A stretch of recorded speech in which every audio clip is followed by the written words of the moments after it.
Publicite en la radio 3755-525819. Buenas tardes para toda la audiencia de la radio 89.9, acá con mi amigo Javier Millán, quien les habla Ricardo de Oro.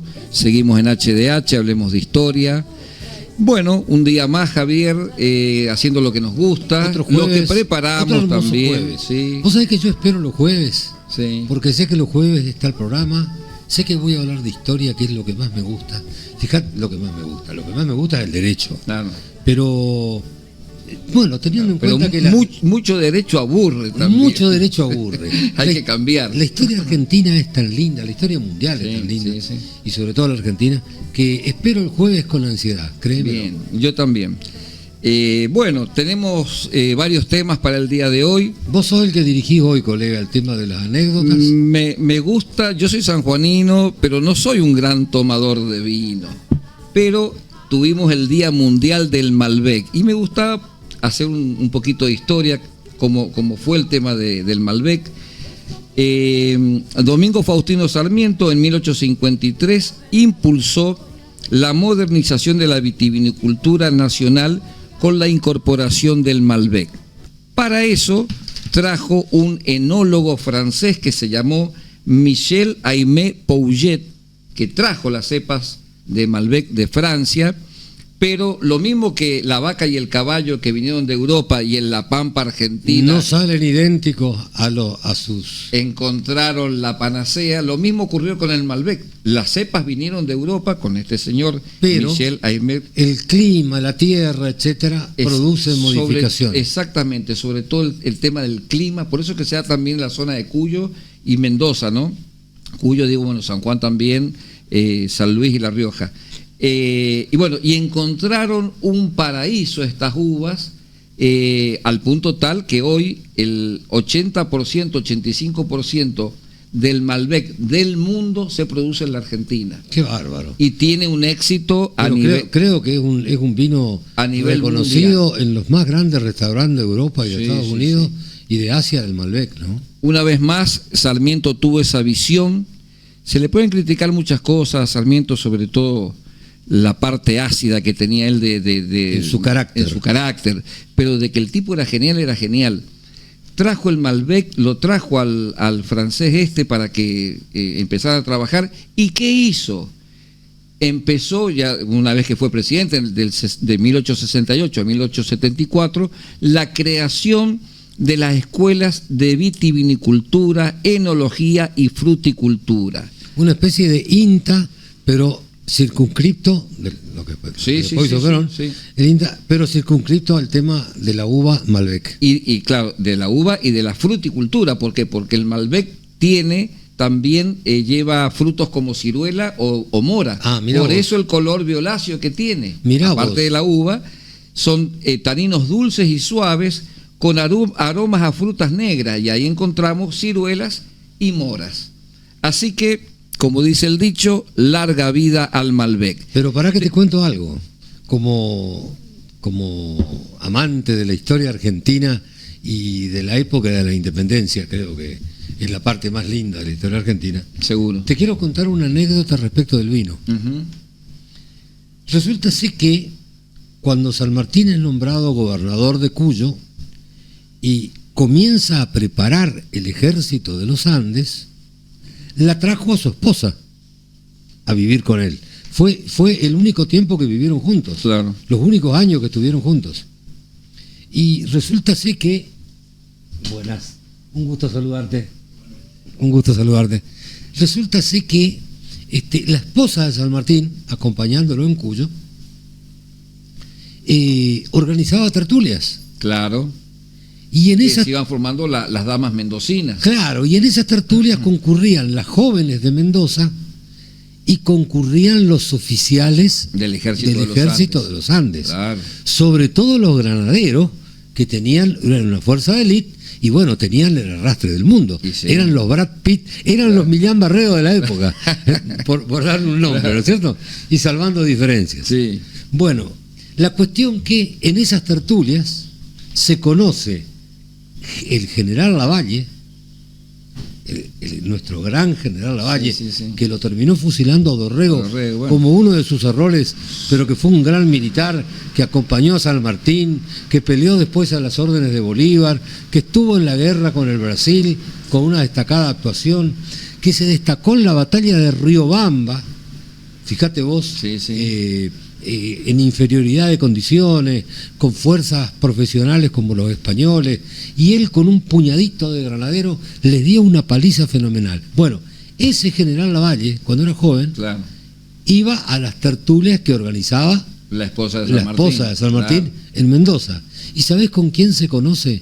Con Dolores Correa, Mira vos. la hija de Correa, del señor Correa, que fundó luego la bodega Navarro Correa. Ah, mira vos, claro. Por eso- Sí, vinos muy buenos y vinos caros, Haber sido esposa de Lavalle, que estuvo en guerra permanentemente, era esperarlo toda la vida. Claro. Dolores Correa, perdón, esperó de Lavalle, esperó al general Lavalle toda la vida. Claro. Y entonces, en su honor, cada tanto, la firma Navarro Correa lanza un vino 3/4 llamado Dolores. Y si vos te pones en Dinco, en Dini, Sí. en el Austral, si vos te pones a leer cuando veas un vino Dolores de la bodega Navarro Correa, la etiqueta atrás Hace referencia hace a eso. referencia a esta historia que te Mira, estoy contando. una historia de amor, qué lindo, ¿no? Qué lindo, ¿no? Así es. O sea Bu- que tenés más del Malbec, ya no tenés más. No, únicamente poder tomar un rico Malbec. Sí, señor. Dentro de las efemérides también nos hemos propuesto hablar de Oberá. Y tenemos dos hechos importantes.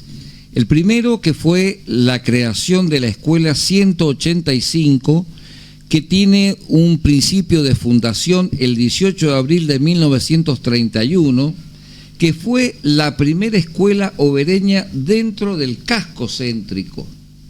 Repito, 18 de abril de 1931, la escuela 185, primera escuela obereña dentro del casco céntrico, que funcionó en la intersección de las calles, hoy 9 de julio y Corrientes. Bueno, vos sabés que se hizo un acto, he visto en Facebook Sí. y en las redes sociales, que ayer o ayer creo que fue, se hizo un acto con las maestras, con la directora, Conmemorando esa fundación. representantes de la policía, de gendarmería, las autoridades locales, Ujú.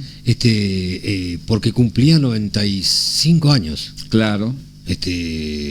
95 años, 95 sí, años. casi 100. Sí, sí, Qué sí, bárbaro, sí, porque ¿no? 1931.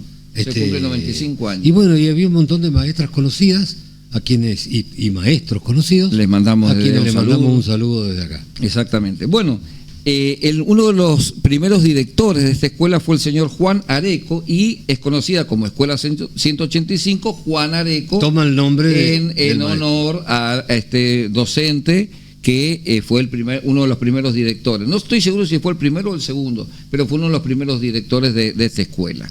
Actualmente esta escuela está ubicada entre la calle Santiago del Estero y Gobernador Barreiro, al lado de lo que es conocido como la Biblioteca Sarmiento. Totalmente. Así que bueno, creo que es bueno que, así como hablamos de efemérides de distintas partes del mundo o de nuestro país, también nos propongamos hablar de efemérides locales, obereñas propiamente dicho, Por supuesto. porque la gente tiene que saber también quiénes fueron, de dónde surgió, cómo se formaron y demás. Y tengo otra efeméride local, también muy importante, que fue conocida como la usina de Oberá. La usina, lo que genera electricidad. O sea, los primeros abuelos nuestros que vinieron, ¿verdad? Que venían de Ucrania, de Polonia, de Alemania, etcétera, vinieron acá y no tenían luz eléctrica, no tenían absolutamente nada. no. Era armar las velas con La luz de la vela, con la grasa de los animales, como en la época colonial. claro, Pero y con la cera de las abejas. ahí está tu anécdota. Sí. Que en 1934 no había ni siquiera un consejo deliberante, era una comisión de fomento. 1934, Oberá no existía como ciudad todavía. no, creería que no. Presentaron entre los señores Juan Joer y Andrés Pigel lo que fue conocida como la usina de Oberá, que hoy está en los terrenos, ¿no? por la avenida Libertad, donde está la heladería Chocolat, que Sí, es señor. propiedad de la familia Joer. Sí, señor. Ahí Bueno, funcionó esta primera usina de Oberá. a los descendientes de esta gente le mandamos Desde un saludo. ya un saludo también y Y un tienen reconocimiento. Sí. el honor de ser descendientes de hombres que han forjado esta Exactamente. ciudad con mucho esfuerzo, ¿no? Y que vinieron, como vos decís bien, Javier, vinieron de otras tierras, de otros continentes, Con pero otra cultura, evidentemente sin herramientas. nada, evidentemente le pusieron mucho amor a lo que encontraron y a lo que hicieron. Y fíjate vos que nosotros dos tampoco somos obereños de Sí, nacimiento, señor. Sí, somos pero obereños por opción. Admiramos eso. Exactamente. Entonces creo que es bueno destacar estos ejemplos de personas que vinieron de otros lados y le pusieron muchas ganas y mucho amor a su tierra. Y te cuento más. Comienza a funcionar esta usina y lo primero que iluminás, ¿qué es? Una calle. Pues sí, bueno, vamos a iluminar una calle. Y lo hicieron en coincidencia con un corso de carnaval. Mirá vos. Así que ese corso de 1937, Mirá vos. ese corso de 1937 fue la que inauguró el alumbrado, que habrá sido unas cuadras. Pero vos imaginate el suceso que habrá Claro, sido. bajo las farolas que generaba la luz esta usina. Posteriormente lograron hacer conexiones a 36 domicilios particulares, ¿eh? Y por de esa supuesto, manera costear los gastos Claro, que implicaba sí, por el supuesto. movimiento de la usina. Exactamente. O sea, sería el antecedente de nuestra celo hoy. Exactamente, yo creo que sí, que ha sido evidentemente el antecedente. Era una usina privada, la gente tenía que pagar por el servicio, pero recordemos también el siguiente tema. La gente vivía con velas y con los farolitos de querosén. Entonces, de golpe que vos pudieses tener luz eléctrica en tu casa, bueno, era un lujo Vos sabés que espectacular. muchos europeos que vinieron, la gran mayoría de los europeos que vinieron, eran socialistas. No vamos a confundir el socialismo con el comunismo. El comunismo en esa época ni existía. Eran socialistas, como es, por ejemplo, hoy Noruega, Claro. Finlandia, Suecia. Son países socialistas que van a la vanguardia del mundo, ¿sí? Y esa idea socialista incluye la idea del cooperativismo. Exactamente. Por eso, como te dije, antecedente de la celo, no solamente en la producción de luz, sino que también ellos, esos gringos, que hicieron eso con tanto esfuerzo, Claro. también hicieron la CALO, la cooperativa Claro, de Oberá, de Oberá, sí, la sí. CELO, Sí, y hicieron un montón de cooperativas. En los lugares donde hay gringos, hay cooperativas. Exactamente. Porque son las ideas que trajeron los abuelos desde Claro, Europa. Exactamente. Justamente van juntando todas esas voluntades que en forma individual sería prácticamente imposible, pero habiendo cientos de personas o miles de personas, lograron realizar grandes obras para nuestra zona. Te quería contar también lo siguiente.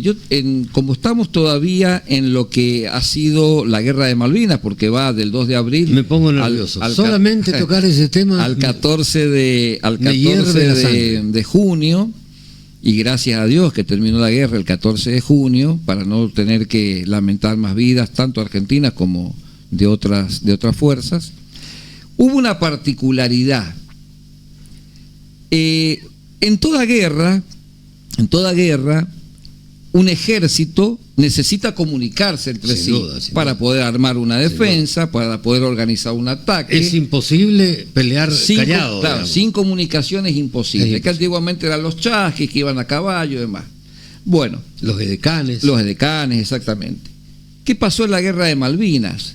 Habían soldados chaqueños, correntinos y misioneros que hablaban y entendían el guaraní. Las fuerzas argentinas se habían dado cuenta de que las fuerzas británicas captaban Especialistas las en comunicaciones. criptografía. Claro, captaban las comunicaciones argentinas y podían prever dónde defenderse o dónde no.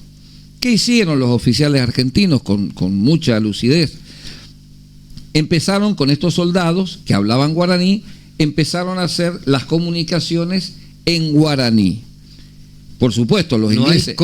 No hay código criptográfico que pueda detectar eso. O lo conocés al guaraní o no lo conocés. No Sí. hay forma de desencriptar eso. Y La otra particularidad es que nuestros vecinos chilenos que colaboraron con los ingleses, los del sur tampoco conocen el guaraní. Distinto hubiese sido si hubiese sido Paraguay o Brasil. Los chilenos escuchaban las comunicaciones. Escuchaban las comunicaciones e informaban. Veían los aviones cuando salían, claro. o los detectaban en sus radares, sí.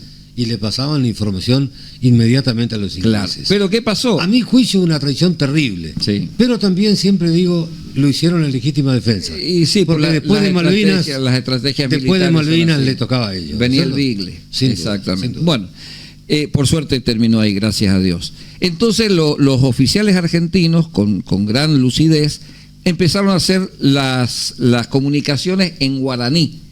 Los ingleses escuchaban, pero no sabían qué es lo que estaban diciendo. Y no tenían manera de descifrar el código. Vos sabés que en la Segunda Guerra Mundial sí. Fue donde nació esta idea.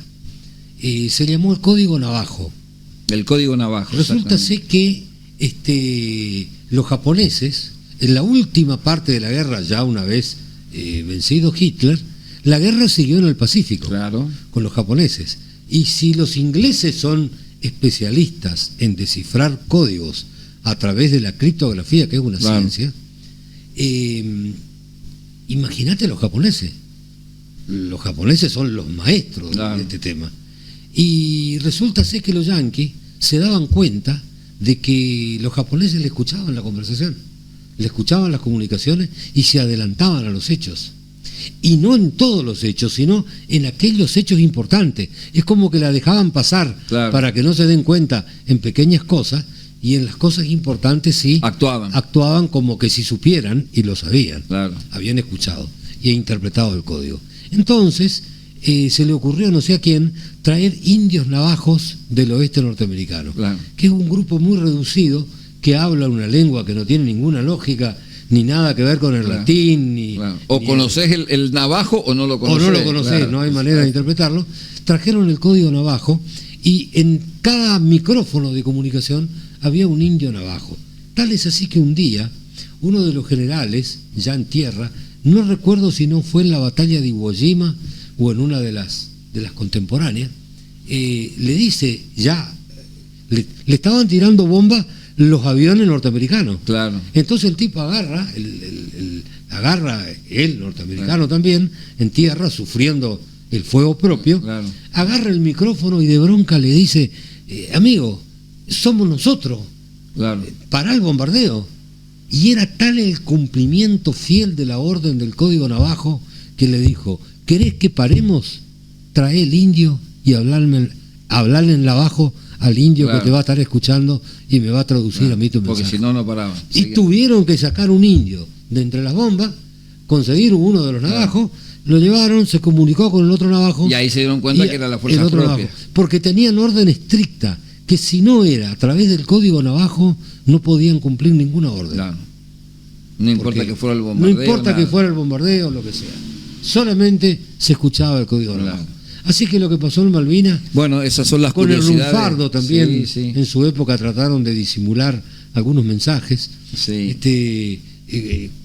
Pobrecito nuestro soldado, ¿no? Siempre sí. me acuerdo de él. Y en este mes de abril me acuerdo siempre, ¿por qué? Porque miro historia y aparecen en YouTube todos los canales, todos los canales de historia tocan la gran mayoría de la Guerra de las Malvinas. En Pozo de Zorro, fíjate vos que es una defensa estática que ya en la época de Malvinas no se usaba más. Hoy se usan defensas dinámicas, claro. que puedan partir de un centro hacia un lado o hacia otro, claro. y movilizarse y no estar estático en un pozo de zorro sufriendo el frío. Sí, pobrecito, o esperando el fuego enemigo. Pobrecito nuestro soldado, ¿no? Sí, con el pozo de zorro, que algunos estaban con varios centímetros de agua. Recordemos que eran Malvinas en los meses de mayo y junio, donde el frío es terrible. Que pelearon con tanto heroísmo que, como conté el programa pasado, uno de los generales, de los jefes ingleses dijo, el general Moore, Jeremy Moore, el que firmó la paz con Menéndez, como vos recordaste en el programa pasado o antepasado, ese señor dijo, sí, peleaban en Pozo de Zorro, haciendo alusión de que eran defensas obsoletas, claro. ya de un sistema de guerra que no existía que había más. Caducado. Pelearon en Pozo de Zorro, sí, le dijo. pero quiero contarle algo. Ningún pozo de zorro se rindió sin pelear. Exacto. Y eso me erizó la piel, viejo. Realmente. Sinceramente te lo digo, me erizó la piel. Realmente fue así. Bueno, también en este mes de... Parece que la producción... Bueno, hacemos un corte y seguimos con la segunda parte del programa. Bien, seguimos con colega, HDH. Contame otra anécdota, otra efeméride. Bueno, otra de las efemérides muy importante para los argentinos es que falleció hace exactamente un año, el 21 de abril del 2025, falleció el Papa Francisco.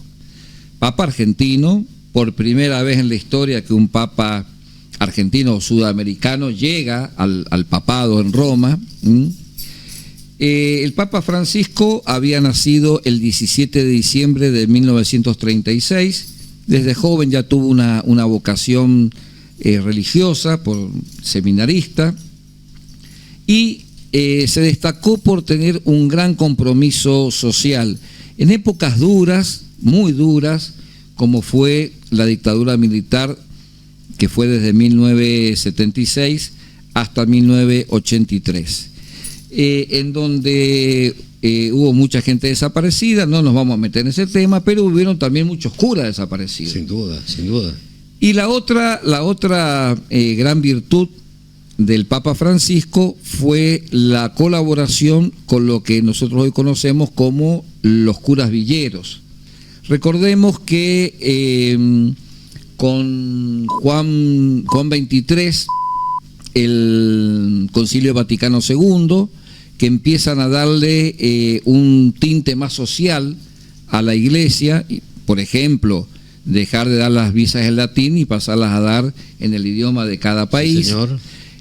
Comienzan en Francia los primeros curas obreros a hacerse eco de esta revolución que venía para la Iglesia, que unos los tomaron bien y otros lo tomaron mal. De la situación de inferioridad económica que están los obreros respecto de los patrones, digamos. Exactamente. Así nació la izquierda, así nació el socialismo puro. Claro. Y de los reclamos laborales, y sociales. la Iglesia estuvo ahí siempre con los más pobres, digamos. Sí. Aunque también apoyaba al poderoso. O sea, sí, por eso digo, está en todos lados, por eso digo, hubo sacerdotes que estuvieron a favor, otros que estuvieron en contra. Lo cierto es que en los años 70, esta idea que se había gestado primero en el Vaticano, con el Concilio Vaticano II, y después en Francia, que empezaba a estar en el corazón de Europa, con los curas obreros, viene a Latinoamérica. Y en la Argentina toma un volumen muy importante. Los curas empiezan a trasladarse de los lugares donde vivían a las villas miserias.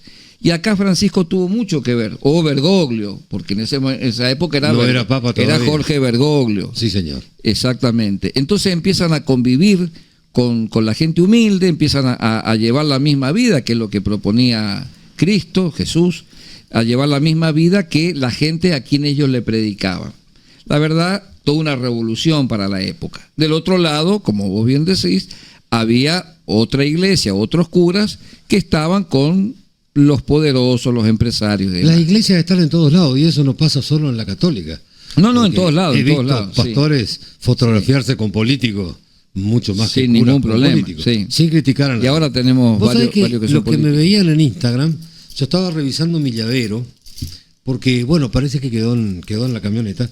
Tengo un crucifijo de plata que está bendecido por el Papa Francisco y lo bendijo en Roma, a donde fuimos con la hermana Martina, muchos la recordarán, fue directora del Mariano, organizó un viaje a Europa, tuve la oportunidad de ir, de acompañarla, y tuve la oportunidad de que el Papa Francisco me bendiga un crucifijo. Y eso no quiere decir que yo haya estado de acuerdo, porque soy el tipo que está más en las antípodas que nadie de los que conozco de la ideología política del Papa Francisco. Yo personalmente soy una persona de derecha, pero... Yo por suerte no. Bueno, pero la autoridad de ser Papa, y para la Argentina, ya que esto es un programa de historia, para la Argentina, tener en la historia un Papa argentino único, es un honor. Es un honor superior a Fangio, a Maradona, a Messi, a Favaloro y a todos los personajes que hemos tenido juntos, ¿no? Exactamente. Sin duda. Recordemos que él llegó al papado en el año 2013, el 13 de marzo, y estuvo 12 años como papa hasta el 2025 en que fallece. Bueno, te cuento que en abril, el 16 de abril de 1889, nació Charles Chaplin. Uh-huh. Charles Chaplin fue el genio del cine mudo, porque en aquel momento no se podía grabar la película con sonido. Entonces, todos los actos de la película se desarrollaban sin hablar. Claro, se ponían carteles. Con gestos. Claro. Se ponían carteles que daban a entender, bueno, al público de qué se trataba la película. Bueno, Charles Chaplin fue el genio del cine mudo. Sin lugar a dudas. Y fue uno de los grandes genios de la humanidad. Vos sabés que Charles Chaplin, bueno, fue amigo de Einstein. Sí. Tenía relaciones con Wernher von Braun, entre otras personalidades de la época. Pero lo más lindo, ya que hablabas hoy de historias de amor, es que se enamora de una mujer 30 años más joven que él. Uma. Y no solamente se enamora él de la mujer, sino la mujer se enamora perdidamente de él. Y le dice a Chaplin, no tengas miedo, yo te voy a querer hasta el último día y voy a estar con vos hasta el último día. No porque quiera hacerte más joven, sino porque quiero traer juventud a tus años viejos. Ah, qué lindo. Y tuvieron muchos hijos, ¿eh? Sí, tuvieron 8 hijos. 8 hijos, mira. Vivieron 10 años juntos, tuvieron 8 hijos, y él le escribe una de las grandes canciones, Candilejas. Candilejas, sí. Candilejas es una canción conocida. Una canción de amor. Que dice justamente en sus en los dos primeros párrafos, dice, tú llegaste a mí cuando me voy. Claro. Llegaste a mí cuando yo me voy del mundo. Qué lindo, se ¿no? le escribió Charles Chaplin. Me emociona porque Sí. hablar de historia y hablar de amor creo que es lo más lindo. Es lo más lindo.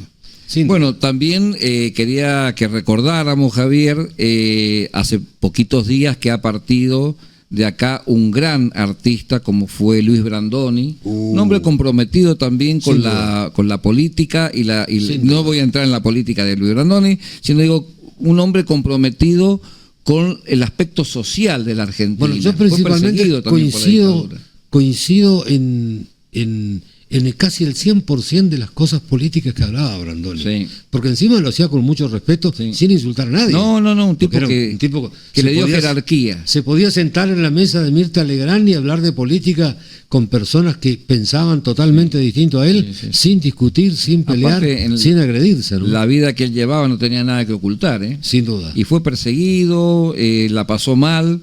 Fue funcionario público de los que no viajó en avión a ningún lado. Exacto. Fue diputado nacional. Y quiero recordar películas que, por ejemplo, a mí me impactaron mucho, como fue La Patagonia Rebelde, que es en cierta forma un documento histórico. La Patagonia Rebelde trasluce lo que pasaba en las estancias del sur, muchas de esas estancias bajo dueños ingleses, que a la peonada era un poquito más que esclavo, no les daban lugar a nada. Y bueno, esa gente se va revelando. Es que para hacer trabajar a un argentino también hay que aplicar un poquito de fuerza. Sí, pero esto los maltrataban mal. Y venían trabajadores también de Chile que se juntaban con los trabajadores argentinos. Bueno, fue uno de los errores posiblemente del gobierno de Irigoyen cuando manda a este coronel, en este momento no me acuerdo, coronel que fusiló muchísima gente. Bueno, y te cuento que la gran película que a mi juicio lo inmortalizó, por lo menos para mí, no soy adicto al cine, pero fue Esperando la carroza. El papel de Brandoni en Esperando la carroza es absolutamente insuperable. Sí. Era el cuñado rico de la familia. Claro. Lo hacía con una calidad terrible. Y la frase esa, 3 empanadas. ¿Qué tenían para comer? Y él se estaba comiendo una empanada, 3 empanadas. Sí. Bueno, ese fue otro hecho, ¿no? Otro hecho de las efemérides de abril, el 18 de abril de 1955, muere Albert Einstein. En Princeton. Una de las mentes más inteligentes que ha dado la humanidad, que creó la teoría de la relatividad. Sí. La teoría de la relatividad que es tan cortita que dio lugar a la bomba atómica, ¿no? A partir de la cual se hizo la bomba atómica, pero que es tan cortita. Energía es igual a masa por velocidad de la luz al cuadrado. Ahora, como decía Einstein, si yo comprobé que hay energía dentro de la masa, dentro de un cuerpo cualquiera fuera, estoy comprobando lo que dice la Biblia en el Génesis. Porque estoy comprobando que lo que primero existió es la energía. Y a partir de la energía, en el Big Bang, se crea la materia. Se crea la materia en un proceso que se llama campo de Higgs, que los científicos no pueden describir qué es, pero sí lo pueden saber que está ahí a través de las consecuencias. Claro. Entonces, él dice, yo lo que hice con esto es ratificar lo que dice la Biblia. ¿Qué dice la Biblia? Lo primero que dice, hágase la luz. Y la luz se hizo. Y para Einstein es justamente la luz lo que da lugar a la física cuántica, porque da lugar al tiempo y al espacio. La luz es la que, en definitiva, la madre del tiempo y del espacio, que son las características del universo creado a partir del Big Bang. Vos sabés, Javier, que se condice con lo que él pensaba también a nivel religioso. Un día en una entrevista le preguntan a Einstein, señor Einstein, ¿usted cree en Dios? Y Einstein le contestó, sí, creo en el Dios de Spinoza. Spinoza, vamos a hablar un poquito, era un joven de origen judío que fue expulsado del judaísmo por las ideas que tenía. Sí, señor. Y hablaba de un Dios de la naturaleza, un Dios que no tenía nada que ver con el poder. No. Él decía que todas las interpretaciones de la Biblia, decía Spinoza, están hechas para preservar el sistema de poder que se fue creando interpretando la Biblia. Claro. Pero lo que él desarrollaba era ese Dios de la naturaleza, ese Dios de Spinoza, que está todo dado en el universo y en especial, bueno, en nuestro planeta para el ser humano. Vos sabés que el gran problema, yo soy un fanático de Spinoza, soy lector de Spinoza, no quiero decirte que lo sé de memoria, pero sí he leído mucho sobre él y he escuchado todos los videos que encuentro en YouTube sobre Baruch Spinoza. Baruch Spinoza, en la primera obra que hace, en la primera obra, lo primero que hace es tratar de explicar a la humanidad lo mal entendido que está el Edén. Y está tan mal entendido que él demuestra con lógica que la víbora no es el diablo. Vos imaginate lo que era en aquella época, claro, afirmar que la víbora del Edén, que había engañado a la mujer, porque el hombre, claro, dijo, me engañó Eva, y Eva, la víbora, y la víbora fue el diablo, según todos los intérpretes. Y él dice, no señores, la Biblia no es el diablo, y explica por qué. Imaginate que eso era una herejía que le podía costar la muerte. Casi que le costó la vida. Pero ¿sabés por qué lo hizo? Porque él no era cristiano. Porque él, como judío, no leía lo que dijo Cristo. Porque te cuento algo. Después de la muerte de Cristo y de la resurrección, se hace la fiesta del Pentecostés. Claro. Donde baja el Espíritu Santo. Exacto. Y donde Cristo, que ya estaba resucitado, asciende a los cielos. Bueno, ese día, Cristo, antes de ascender a los cielos, le dio algunas instrucciones a sus discípulos. Le dice, por ejemplo, que vayan a las ciudades y donde no son bien recibidos, que sacudan, que se vayan rápido. Hasta el polvo de sus sandalias. Y sacudan hasta el polvo de sus sandalias. Le dice también que vayan de a dos. Por eso Pedro lo nombra a Matías como apóstol para reemplazar a Judas, que se había suicidado, y tenía que ir de a dos. Pero les dice también, y he aquí lo de Baruch Spinoza, le dice, sean mansos como palomas y astutos como serpientes. ¿Qué quiere decir eso? Que Spinoza tiene razón, la serpiente no es el diablo, claro, porque de haberlo sido, Cristo no le puede haber dicho, claro, a los discípulos, sean como el diablo. Claro. ¿Me entendés? Exactamente. Ahora bien, el problema es que Baruch Spinoza era judío y obviaba todo lo que decía Cristo y fue elogiado por Einstein que también fue judío y también seguramente no lo habrá leído a Cristo. O si lo habrá leído, lo leyó como un... En fin, Claro. No vamos a entrar en el tema religioso, no. pero Lo que queremos recordar es eso. eso es el aporte que yo puedo hacer, porque cuando leo a Baruch Spinoza diciendo que la víbora no era el diablo, primero digo, está loco. Claro. Y después cuando acuerdo lo que digo Cristo, digo, no, pero este tipo tiene razón. Bueno, y tenía razón, ¿eh? Manso Y tiene- como paloma y astuto y como astuto serpiente. como serpiente. Sí, señor.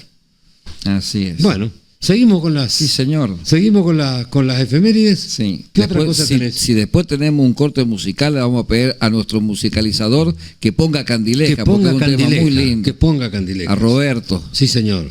Sí, señor.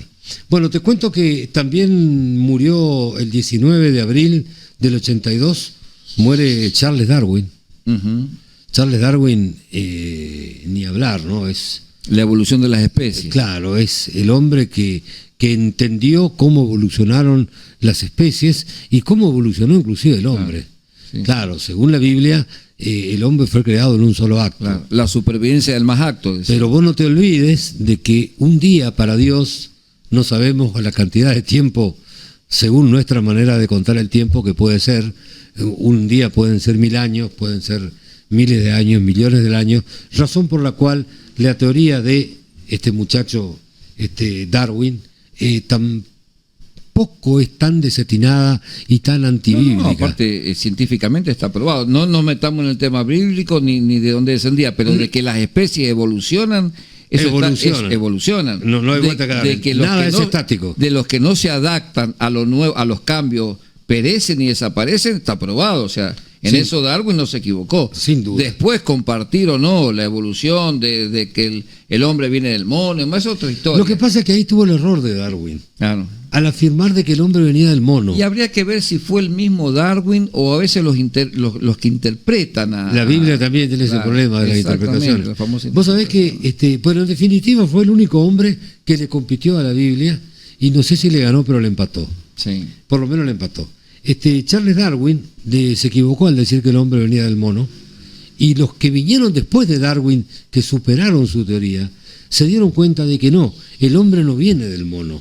Lo que pasa es que tanto el hombre como el mono, como los neandertales, que fueron Claro. otra especie que evolucionó paralelamente al hombre, Y al que mono, terminó etcétera. desapareciendo. Claro, terminó desapareciendo. Devienen de un tronco común al que le llaman omnímodo. Claro. O sea que la equivocación de Darwin Y que tiene, no fue tanta, no, digamos. no, y que tiene grandes porcentajes de ADN en común, tanto el hombre con el mono, como vos decís, del neandertales y otros. Bueno, estuve mirando en National Geographic, no sé si voy a poder explicar el tema correctamente porque excede mis conocimientos, pero estuve mirando en National Geographic Channel de que los científicos han encontrado la EVA biológica. Ujú.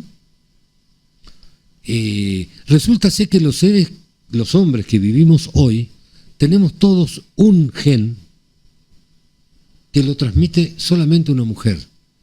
Y a medida que van analizando fósiles más antiguos, se van dando cuenta que cada vez más atrás hay cada vez más cantidad de humanos que no tenían ese gen. Ese gen. O sea que los hombres que sobrevivimos, si la evolución es la supervivencia del más apto, lo que tuvimos más aptitud fue para sobrevivir, somos aquellos que tenemos ese gen, no recuerdo el nombre, pero sí que lo transmite una mujer, y la primer mujer que tuvo ese gen, los científicos le llaman la EVA biológica. Mira vos, está bien. Bueno, vamos hacia la tercera parte del programa. Van a pasar Candilejas seguro, ojalá. Bueno, empezamos con esta tercera parte del programa y vamos a seguir con otra efeméride que te va a gustar, seguramente. El 15 de abril de 1452 nace Leonardo da Vinci, Un genio total. otro de los grandes genios de la humanidad. Fue todo, ¿eh? Sí, sí, fue, sí, sí. fue ingeniero, arquitecto, pintor, escultor, y todo lo que hacía, lo hacía bien. Una vez le preguntaron lo que vos estás diciendo, a Da Vinci le preguntaron cómo hacía para hacer todo eso, y él le respondió: es muy fácil ser universal. Universal, es decir, abarcar todo ese conocimiento. Recordemos que el conocimiento de esa época no es el conocimiento que hoy, que no entraría en ningún cerebro humano, ¿cierto? Sería imposible. Bueno, también dijo: todos copiamos. Todos copiamos. Todos copiamos, dijo, como diciendo: miren acá, nadie es genio, es cuestión de ponerse a estudiar, a observar simplemente qué cosa copiar y ir armando el rompecabezas. Y que la verdad es una gran verdad, eso, todos copiamos. Leonardo da Vinci fue el pintor de la Gioconda. La Gioconda. Que está en París. No la vi. En el Museo del Louvre. Pasamos cerca, pero no la vi. Está bajo un vidrio a prueba de balas porque ha tenido muchos atentados. Qué terrible, la Gioconda, ¿no? Que hay que estar desequilibrado mentalmente. El último atentado fue unas, creo que feministas, no sé, que le tiraron una sopa, por suerte estando el vidrio. No, hay que estar desequilibrado para ir a romper, a destruir una de las grandes genialidades que ha hecho el hombre. Sí. En el Vaticano la piedra también está con un vidrio, porque un chico, sin querer, acá no hubo odio, no hubo mala intención, digamos, un chico sin querer le rompió el brazo.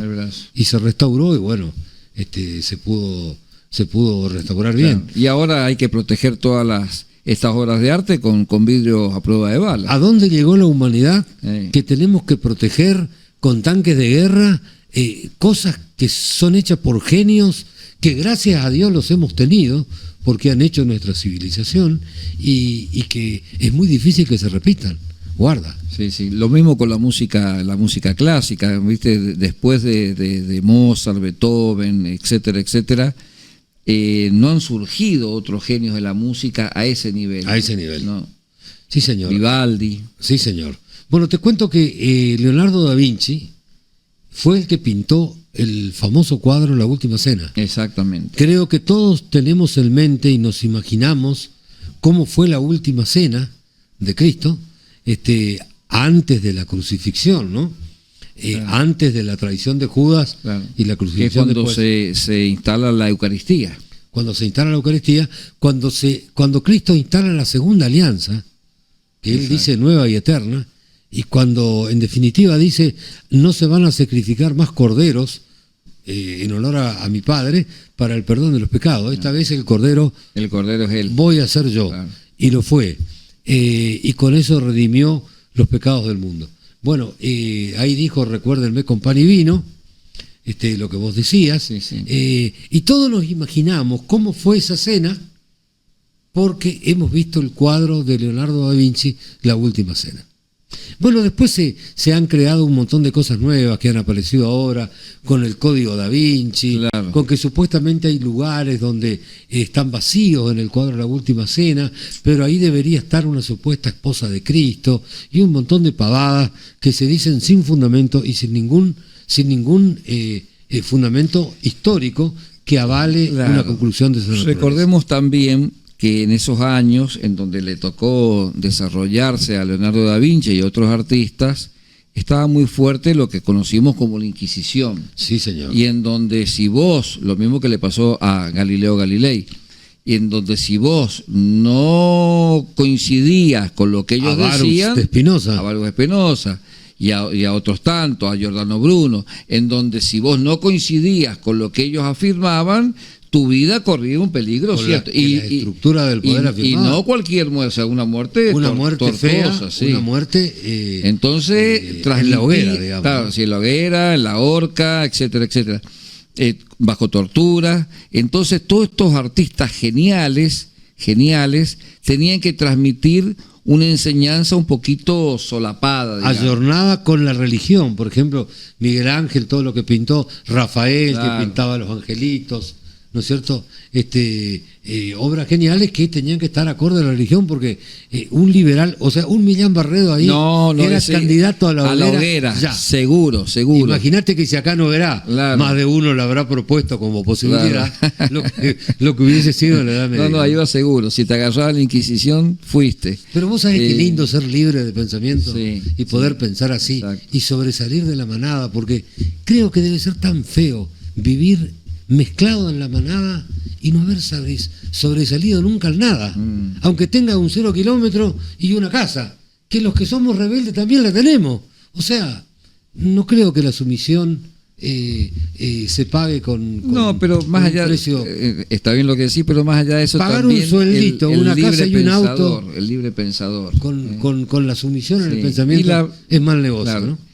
Bueno, hoy por suerte uno puede expresar sus Sin ideas duda. y si no es Sin injurioso o calumnioso duda, contra sin otra duda. persona, vos podés expresar tus ideas. En esa época no. Estoy acá en un micrófono Claro, haciéndolo claro. sin correr ningún riesgo. Claro, como cuando le hicieron retractarse a Galileo Galilei, dijo, pero se mueve. Bueno, está bien, no es lo que ustedes dicen, pero que se mueve, se mueve. En aquella época era terrible. Exactamente. Bueno, te cuento que este muchacho Leonardo da Vinci no solamente hizo la Gioconda, hizo también un cuadro de San Juan el Bautista. San Juan Bautista. Sí. Dice que es un cuadro espectacular. Yo no entiendo mucho de arte, para mí es un hermoso cuadro, pero es un hombre, pero dicen que como arte es lo máximo, la gente que entiende. La Última Cena, ya dije, pero también como ingeniero se destacó. Inventó la estructura de lo que fue después el helicóptero. El helicóptero, el tanque de guerra. Inventó la estructura de lo que fue después el tanque de guerra. Exactamente. Inventó la estructura de lo que fue después un submarino. Submarino y también los equipos para buzos. Y eso te estaba por contar. Sí. Y los trajes para buzos. Los trajes para buzos, sí. ¿Vos podés creer que un tipo se haya imaginado esas cosas en la época de Leonardo da Vinci? Solamente un genio. Para muchos, la mente de Leonardo da Vinci fue superior a todos los demás, de todos los genios que tuvimos en la humanidad. Léase, Sí, es difícil comparar eso, pero de que fue un genio, sin duda lo fue. Bueno. Ya estamos en las 13:58. No sé. No, vamos a agradecerle al señor Jorge Cus, Dueño de la radio, a Tony Lindstrom, el gerente de la radio, al hijo de Cus, al que hijo nos de hace los Cus, videos exactamente, para subir a las redes sociales. Y bueno, esperemos que haya sido interesante el programa, lo hacemos con buena intención, preparándonos, con ganas de transmitir, y lo bueno es que en la calle uno va teniendo esa devolución. Sí, señor. Ya en distintos lugares y circunstancias, Sí, me ha parado gente y me comenta de que le gusta el programa, que es interesante, así que bueno. Lo Y último que también te cuento. a nuestro musicalizador Sí, Roberto, señor, sin duda. porque sin él no tendríamos Que está a los ademanes allá detrás del vidrio. Bueno, para mí fue lindo no solamente por haber hablado de historia, sino por haber hablado de pensamiento. Exactamente. Soy un libre pensador nato, y haberlo nombrado a Da Vinci, a Baruch de Spinoza, a Einstein, a Darwin, etcétera, es un privilegio, ¿no? Así es. Así que, colega, Bueno, esperemos un que el gusto. próximo jueves Nos vemos. sea más lindo el programa. Buenas tardes. Hasta luego. Publicite en la radio. 3755 525819